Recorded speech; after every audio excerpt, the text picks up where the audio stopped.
ગુજરાતના પર્યાવરણ પ્રેમીઓ માટે ખૂબ સારા સમાચાર। દાહોદના રતનમહાલના જંગલમાં વાઘ જોવા મળ્યા।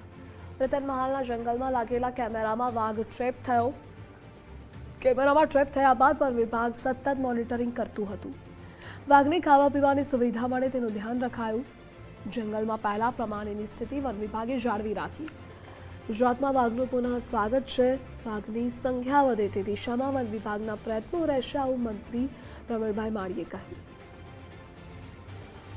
અને રતનમહાલના વન્ય અભયારણ્યની અંદર જેની વર્ષો પહેલા બાયોડાયવર્સિટી હતી, એ બાયોડાયવર્સિટીને જાળવી રાખવા માટે વન વિભાગ ખૂબ અનેક પ્રયાસો કરતું હતું અને તેના જ ભાગરૂપે અત્યારે આપણે એના પરિણામો જોઈ રહ્યા છીએ કે એ કેમેરામાં ટ્રેપ થયો।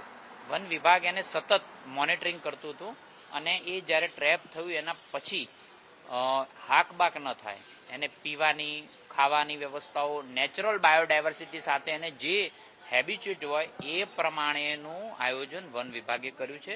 અમારા ભૂપેન્દ્રભાઈના માર્ગદર્શન હેઠળ અને અમારા મંત્રી શ્રી અર્જુનભાઈના માર્ગદર્શન હેઠળ અત્યારે એને પૂરતી સુવિધાઓ મળી રહે, એમાં કોઈ ડિસ્ટર્બ ના થાય અને ગુજરાતની જે બાયોડાયવર્સિટી પહેલાં જે હતી એ જ બાયોડાયવર્સિટી સાથે ગુજરાતમાં વાઘનું પુનઃ સ્વાગત છે।